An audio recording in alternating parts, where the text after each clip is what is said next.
Hello everyone, ओम नमः शिवाय and welcome back to the channel. I hope कि आप सभी ठीक होंगे और अपना भी ध्यान रख रहे होंगे और आप सभी की तैयारी भी एकदम अच्छे से चल रही होगी। तो फाइनली 4 मई का यूपीएसआई का मॉक टेस्ट मैंने लगा लिया है। आरडब्ल्यूए पर जो 4 मई का यूपीएसआई का मॉक टेस्ट आया था वो मैंने अभी लगाया है। और अगर आपने देखा होगा कहीं ना कहीं, मुझे भी ऐसा लग रहा है कि इनका जो मॉक टेस्ट का लेवल है थोड़ा सा डिफिकल्ट लग रहा है मुझे भी, क्योंकि अगर आपने देखा होगा, अगर आपने यूपीएसआई का आरडब्ल्यूए का पहला मॉक टेस्ट लगाया होगा ना, जो अभी रिसेंट में ही आया था, आई थिंक 4-5 वीक पहले आया था, तो उसका जो मॉक टेस्ट था वो काफी आसान रखा गया था। उसमें मेरे भी आई थिंक 300 प्लस नंबर आए थे, 307 या 305 के करीब नंबर आए थे, क्योंकि पहला मॉक टेस्ट था वो थोड़ा आसान था। लेकिन अब कहीं ना कहीं पता नहीं, मुझे ही ऐसा लग रहा है, आप सभी को भी लग रहा है, एक बार आप बताना, मुझे हिंदी डिफिकल्ट लग रही है आरडब्ल्यूए के हर एक मॉक टेस्ट में, चाहे वो यूपी पुलिस का हो या फिर यूपीएसआई का हो, दोनों में हिंदी थोड़ी सी डिफिकल्ट आ रही है। कुछ क्वेश्चन आ रहे हैं अलग से, तो हिंदी भी थोड़ी सी डिफिकल्ट है। और मैथ जो है डिफिकल्ट तो ज्यादा नहीं है, लेकिन कैलकुलेशन वाले क्वेश्चन ज्यादा हैं कि बड़ी बड़ी सी वैल्यूज दे रखी है जिनमें गुणा भाग करना थोड़ा डिफिकल्ट रहता है। तो इस तरह की कुछ चीजें हैं। और रीजनिंग तो नॉर्मल सी ही आ रही है जैसी आती है, और जीके जीएस भी थोड़ी सी डिफिकल्ट है। तो 2-3 सब्जेक्ट ऐसे कर रखे हैं इन्होंने जो थोड़े से पहले से अप लेवल के हैं। तो देखो, कुछ लोग मुझे बोल रहे थे कि दीदी डिफिकल्ट नहीं है, तो ठीक है भाई, आप लोगों को नहीं लग रहा होगा, लेकिन मुझे थोड़ा सा लग रहा था तो कि थोड़ा सा मॉक टेस्ट डिफिकल्ट है। पहले वाले मॉक टेस्ट या अदर मॉक टेस्ट के कंपैरिजन में थोड़ा सा तो डिफिकल्ट था। और मैथ भी थोड़ी सी कैलकुलेशन थी। और कहीं ना कहीं ये भी है कि मैंने ये जो पूरा वीक गया अभी लास्ट में 10-15 दिन हो गए मुझे मैथ को पढ़े हुए, लेकिन हाँ अभी मैंने शुरू किया है आज से ही। तो अगर मैं बात करूँ, ज्यादातर मेरे चैप्टर्स मैथ के कंप्लीट हो चुके हैं पहले, लेकिन अभी रह रहे हैं कुछ, जिनमें एक तो टाइम एंड स्ट्रीम वाला, बोट एंड स्ट्रीम वाला चैप्टर है, और जो क्वेश्चन बनते हैं ना रेल वाले, ट्रेन के क्वेश्चन रह गए हैं, और टाइम स्पीड एंड डिस्टेंस रह गया है। उसके बाद आई थिंक यही है, 4-5 चैप्टर्स रह रहे हैं मेरे। हम मेंसुरेशन भी रह रहा है, और ज्योमेट्री वगैरह से मैंने 1-2 क्वेश्चन देखे थे, तो थोड़ी सी ज्योमेट्री भी पढ़ने वाली हूँ। और बीजगणित का तो कोई क्वेश्चन नहीं बनता, अगर कोई बनता है तो कुछ छोटा मोटा जनरल सा ही क्वेश्चन बन जाता है, उतना तो हो जाता है। इसलिए जो बेसिक ज्योमेट्री, मतलब ज्योमेट्री तो पढ़ूंगी, लेकिन बीजगणित वाला पार्ट में नहीं पढ़ूंगी। और ट्रिग्नोमेट्री वगैरह नहीं आती है, क्योंकि कुछ बच्चों के मेरे पास कमेंट भी आए थे कि दीदी ट्रिग्नोमेट्री भी आती है क्या, तो ट्रिग्नोमेट्री नहीं आती है। तो यही कुछ चैप्टर्स रह रहे हैं मैथ में। और रीजनिंग की अगर मैं बात करूँ तो रीजनिंग में भी रह रहा है थोड़ा सा। तो ये सब चीजें मैं आपको किसी और दिन बता दूंगी कि कौन कौन से चैप्टर्स पढ़ लिए हैं। फिलहाल बात करते हैं, देखो मॉक टेस्ट की, मॉक टेस्ट में क्या रहा स्कोर मैं आप सभी को लास्ट में बता दूंगी। और आप सभी भी अपना यूपीएसआई का मॉक टेस्ट का स्कोर जरूर बता देना। आज मेरी परसेंटाइल बहुत कम रही है। और तो अभी फिलहाल कुछ क्वेश्चन नहीं देखते हैं, उसके बाद में स्कोर की बात करेंगे। और आप सभी प्लीज अपना स्कोर बता देना क्या क्या स्कोर रहा है। कहीं ना कहीं जीएस में तो मेरा स्कोर बहुत कम ही जा रहा है। तो सबसे पहले एक क्वेश्चन था हिंदी के अंदर, मतलब हिंदी पूछ रहे हैं, ये हिंदी के अंदर हिंदी पूछ रहे हैं, उसमें इंग्लिश के क्वेश्चन दे रखे हैं। एक क्वेश्चन था कि डेजिग्नेशन का हिंदी पर्याय क्या होता है। ये क्वेश्चन मेरा गलत हुआ था, हिंदी के अंदर था ये क्वेश्चन और इंग्लिश का वर्ड था ये, तो ये क्वेश्चन इन्होंने पूछ रखा था, ये मेरा गलत हुआ था। उसके बाद ना एक क्वेश्चन था कि अवधि शिला का उस पर था गुरुवार, तिल काट रही थी दरग जलधार। इसमें पूछा हुआ था कि कौन सा छंद है। अगर आप बरवे देखोगे, अगर आप पहली लाइन को काउंट करोगे, पहली लाइन में काउंट करोगे, और जहां पर पूर्ण विराम लगा है वहां तक काउंट करोगे ना, कुछ लॉजिक नहीं बन रहा था, क्योंकि कोमा कहीं लगा नहीं रखा था कि कहाँ पर रुकना है। अगर वहां तक चीजें गिनेंगे तभी तो पता चलेगा ना कि कितने कितने का बन रहा है। और बरवे में होता है कि 12 और 7 होते हैं, लेकिन जब मैं पहली वाली लाइन में गिन रही थी उसमें ही 12 से ज्यादा बैठ जा रहे थे ना, तो वो 13 बैठ रहे थे कि कहीं दोहा होगा। पहली बात दोहा इसमें ऑप्शन में नहीं था, तो मैंने रोला या बरवे इन दोनों में से ही देखा था कि इन दोनों में से ही कोई सा होना चाहिए। लेकिन क्योंकि जब नंबर ज्यादा बैठ रहे थे तो मुझे लगा कहीं ना कहीं रोला बन जाएगा शायद, इसलिए मैंने रोला लगा दिया। लेकिन इन्होंने बरवे माना है, क्योंकि एक तो ये है ना कि देखो सेकंड वाली लाइन अगर आप देखोगे ना, सेकंड वाला पैरा ठीक है, तिल काट रही थी दरग जलधार, इसमें बन रहा है 12 और 7 का कॉम्बिनेशन इसमें बन रहा है, लेकिन पहली वाली लाइन में तो नहीं बन रहा, तो इसलिए मेरा ये क्वेश्चन गलत हुआ था हिंदी में। और मैथ में ना एक क्वेश्चन था कि दिया गया है कि त्रिभुज एबीसी माइनस लगा रखा है त्रिभुज डीईएफ। तो सबसे पहली गलती तो ये माइनस लगा रखा है। भाई कोई भी कंफ्यूज हो जाएगा, माइनस का निशान नहीं होता, ये सर्वांग समता का निशान होना चाहिए था, जो थोड़ा सा टेढ़ा बनता है। क्योंकि अगर 2 त्रिभुजों का ऐसे लिख रखा है इन्होंने, तो माइनस तो नहीं करेंगे, सर्वांग समता का ही निशान होगा दोनों के बीच में। उसके बाद बीसी की वैल्यू कुछ नहीं दे रखी, बीसी बराबर सेंटीमीटर दे रखा है, और ईएफ बराबर 10 सेंटीमीटर दे रखा है। बहुत आसान क्वेश्चन होता है। इसमें ये होता है कि सर्वांग समता में 2 त्रिभुज हैं, अगर दोनों की भुजाओं कोई से भी भुजा हो या परिमाप हो, परिमाप का अगर हम वर्ग करते हैं तो वो उसके क्षेत्रफल के अनुपात के बराबर होता है। अगर इन्होंने बीसी की वैल्यू दे रखी होती तो आराम से इस क्वेश्चन का आंसर आ जाता। तो ये था कुछ, ये क्वेश्चन मेरा गलत हुआ था। क्योंकि BC का मुझे समझ नहीं आता कि इसमें इसकी वैल्यू क्या होगी।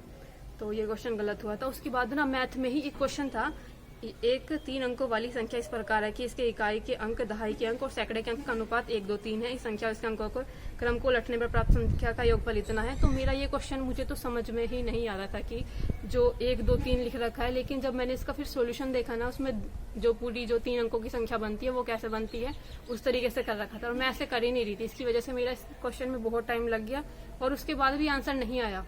तो कुछ क्वेश्चन थे ऐसे जो बिल्कुल नए टाइप के थे। अगर मैं बात करूँ ना, मैंने इस टाइप का क्वेश्चन बिल्कुल भी सोल्व नहीं किया। चाहे मैंने नंबर सिस्टम का चैप्टर पढ़ लिया, लेकिन उसमें भी इस टाइप का क्वेश्चन नहीं था। इसलिए कुछ क्वेश्चन ना बिल्कुल एकदम नए से लेवल के रख रखे हैं। ये क्वेश्चन मेरा नहीं हुआ था। उसके बाद एक और ही क्वेश्चन था, चार्ट डायग्राम वाला क्वेश्चन था। ये दिया गया ग्राफ जो है एक्स शहर में वर्ष 2017 में ये सभी संख्या दे रखी थी। तो ये क्वेश्चन भी मेरा गलत हो गया, पता नहीं मैंने कैसे किया था। थोड़ा सा ना कंफ्यूजिंग सा हो रहा है। एक तो टाइम नहीं बचता, इतनी जल्दी रहती है कि जल्दी से कंप्लीट करो, जल्दी से कंप्लीट करो। और जब 1-2 क्वेश्चन गलत आ जाए ना, जैसे वो सर्वांग समता वाला क्वेश्चन मैंने आप सभी को बताया, पूरा टाइम ले जाते हैं। ये बार बार उसको करके देखो कि क्यों नहीं आ रहा, क्योंकि ये एक और क्वेश्चन था ऐसा, मैं दिखाऊंगी आप सभी को, शायद पता नहीं मैंने सेव किया था नहीं किया था। तो ये वाला क्वेश्चन मेरा गलत हुआ था। उसके बाद एक क्वेश्चन था कि नीचे दी गई तालिका 2016 से 2020 तक 4 शहरों में लगाए पेड़ों की संख्या को दर्शाती है। मेरा इसका आ भी गया था, मतलब इतना आसान क्वेश्चन है, इसमें तो गलत होने की कोई पॉसिबिलिटीज नहीं थी। लेकिन हुआ है ना कि लगाते टाइम मैंने गलत कर दिया। ये फिर से ये वाला क्वेश्चन तो ऐसा गलत हुआ था। रीजनिंग में एक क्वेश्चन आया था कि समुद्र, द्वीप और पर्वत, इन तीनों के बीच क्या रिलेशन है, उसका वेन डायग्राम बताना था। तो मैंने इसमें लगाया था कि बी। कहीं ना कहीं मुझे लग रहा था कि द्वीप के ऊपर समुद्र भी होता है, पर्वत भी होता है, क्योंकि द्वीप खुद भी तो एक पर्वत जैसा सही है, लगता है ना। पर ये भी कहीं ना कहीं ठीक है कि द्वीप के ऊपर कोई पर्वत नहीं होता, पर्वत बिल्कुल अलग अलग पार्ट है। ऐसा नहीं है कि द्वीप पर पर्वत मैंने देखा भी नहीं है शायद, मतलब मैंने तो द्वीप भी नहीं देखे हैं। तो ये क्वेश्चन मेरा गलत हुआ था। इन्होंने माना है डी की जो समुद्र है वो द्वीप पर होगा लेकिन पर्वत अलग होगा, मैंने बी माना था। तो ये क्वेश्चन भी मेरा गलत हुआ है। और हिंदी में ना एक क्वेश्चन आया था कि श्री कृष्ण के वचन सुन अर्जुन क्रोध से जलने लगे, जब शोक अपना भूलकर करतल युगल मलने लगे, संसार देखे अब हमें शत्रु रण में मत पड़े, करते हुए घोषणा की कि वे रुट गए, कौन सा रस है। यहाँ पर रस पूछा हुआ था और मैंने वीर रस लगा दिया, क्योंकि क्वेश्चन था ये मेरा गलत हुआ है। यहाँ पर मैंने वीर रस लगा दिया, यहाँ पर रोद रस आना चाहिए था। तो कभी कभी इस टाइप की गलतियां भी हो जाती है, क्योंकि कहीं ना कहीं आपको लगता है कि ये जो काम हो रहा है ये वीर रस से परिपूर्ण कार्य है जो इस टाइम पर यहाँ पर हो रहा है, जो ये पूरा पैरा दे रखा है इसमें। तो इसलिए मैंने वीर रस लगाया था, लेकिन यहाँ पर रोद रस बनता। उसके बाद मैथ में एक क्वेश्चन था कि जो एक कार्य को 72 दिनों में कर सकता है, कि उसी कार्य को 75 दिनों में कर सकता है, और यदि वे दोनों साथ मिलकर कार्य करें तो कार्य कितने दिनों में पूर्ण होगा। लिखने का तरीका ही इनका इतना गलत था कि मैं इनको मल्टीप्लाई सोच रही थी कि 36 की गुणा 36 में कर रखी, फिर उसके बटे में जो है 49 है, इसलिए मेरा पूरा क्वेश्चन गलत हो गया। ये मतलब आ गया था, इसका कुछ भी नहीं था, इतना आसान क्वेश्चन था ये। तो ये वाला क्वेश्चन भी मेरा गलत हुआ है। मतलब कुछ क्वेश्चन तो अगर इन्हें सही से लिखना होता तो इनको पूरा सही का निशान, बटे का निशान लगाकर लिखते हैं, जैसे कि 36 सही 36/49 ऐसे लिख देते। लेकिन ये पता नहीं क्या ब्रैकेट लगाकर लिख रखा है, इसकी वजह से कंफ्यूजन हो गया, क्वेश्चन गलत हो गया। तो आई थिंक हाँ यही थे कुछ क्वेश्चन जो मुझे डिस्कस करने थे।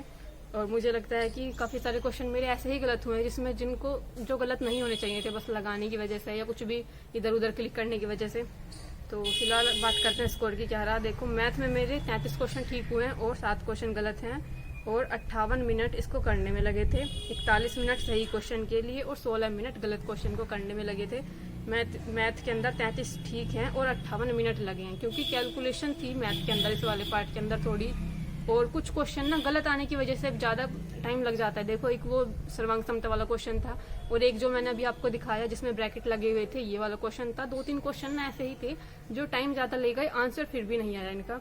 तो मैथ में मेरे 33 क्वेश्चन ठीक थे और 7 क्वेश्चन गलत थे, और 41 मिनट इसको सही करने में लगे थे और 16 मिनट गलत क्वेश्चन के लिए लगे थे। रीजनिंग में मेरे 32 क्वेश्चन ठीक थे और 8 क्वेश्चन गलत थे, और 40 मिनट इसको करने में लगे थे। 30 मिनट जो है सही आंसर के लिए लगे थे और 10 मिनट जो है गलत आंसर के लिए लगे थे।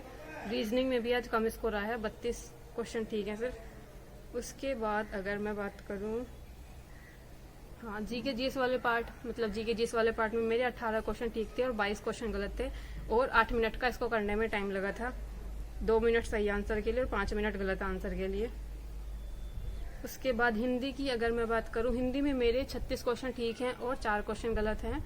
9 मिनट इसको करने में लगे थे, 7 मिनट सही क्वेश्चन के लिए और 2 मिनट गलत क्वेश्चन के लिए। तो हिंदी में 36 क्वेश्चन ठीक हैं और 4 क्वेश्चन गलत हैं। पूरा जो टाइम लगा था वो 9 मिनट का लगा था। और अगर मैं ओवरऑल टाइम की बात करूँ तो ओवरऑल पूरा टाइम लगा था, जितना टाइम मिलता है पेपर के अंदर, मतलब इस मॉक टेस्ट के अंदर जितना टाइम लगता है उतना मैंने पूरा टाइम लिया था। और अब बात करते हैं ओवरऑल स्कोर की। सभी सब्जेक्ट मैंने आप सभी को बता दिए। हिंदी में भी स्कोर ठीक है, लेकिन रीजनिंग में स्कोर कम है, जीएस में भी स्कोर कम है, मैथ्स में भी आप एक बार को ठीक मान सकती हो कि इतना स्कोर चलो ठीक है कि 30 प्लस तो है एटलीस्ट, लेकिन रीजनिंग में कम है, क्योंकि रीजनिंग में ज़्यादा क्वेश्चन ठीक होने चाहिए थे और जीएस में तो बहुत ही ज़्यादा कम है। जीएस में तो मुझे ऐसा लगता है अगर मेरे 25 भी आ जाए ना तो मैं ठीक हूँ, मतलब मैं खुश हूँ कि एटलीस्ट 25 प्लस तो आ रहे हैं। फिर उसके बाद और इंक्रीज करने की सोचेंगे, लेकिन मेरे 25 भी नहीं आ पा रहे हैं, तो रीजनिंग में जीएस में तो और भी ज़्यादा कम आ रहे हैं। उसके बाद अगर टोटल स्कोर की मैं बात करूँ तो मेरे 297.5 बने थे 400 में से, और रैंक जो थी 3034 रैंक थी मेरी, और परसेंटाइल थी 73, करेक्ट क्वेश्चन थे 119 और इनकरेक्ट क्वेश्चन थे 41 और एक्यूरेसी थी 74%। तो ये रहा था कुछ ओवरऑल स्कोर 297। तो मुझे लगता है काफ़ी कम है, क्योंकि कितने सारे बच्चे कमेंट करते हैं कि हमारे तो 300 प्लस जा रहे हैं, 345 जा रहे हैं। क्या मतलब कहाँ से पढ़ाई करते हो कि 345 प्लस आना मतलब आसान बात नहीं है। 345 नंबर बहुत होते हैं 400 में से। उसके बाद आपको इतने सारे क्वेश्चन करने हैं, जिसमें मैथ के 40 क्वेश्चन, रीजनिंग के 40 क्वेश्चन, जिनको सोल्व करने में भी टाइम लगता है। तो पता नहीं कहाँ से पढ़ते हैं ये लोग जिनके इतने नंबर आते हैं। तो बाकी आप सभी तैयारी करते रहो, हम सभी तो ऐसे ही, हमारे तो 280 के आसपास ही भटकते रहते हैं। सही में मुझे ऐसा लगता है कि हमारा तो 280 या फिर 297 के बीच में ही कहीं ना कहीं स्कोर आता है। इससे ज़्यादा तो बहुत कम ही आता है। जिस दिन मॉक टेस्ट आसान सा जाता है उस दिन ज़्यादा आ जाता होगा, अदरवाइज तो 280 के आसपास ही रहता है। तो इस तरह से चल रही है अपनी तैयारी, और बाकी आप सभी भी ऐसे ही अपनी तैयारी करते रहो। और कुछ क्वेश्चन हो आप सभी का तो प्लीज़ कमेंट कर देना, और बाकी अपना स्कोर भी जरूर शेयर कर देना। बाकी मिलते हैं नेक्स्ट वीडियो में, तब तक के लिए bye bye, take care and Radhe Radhe.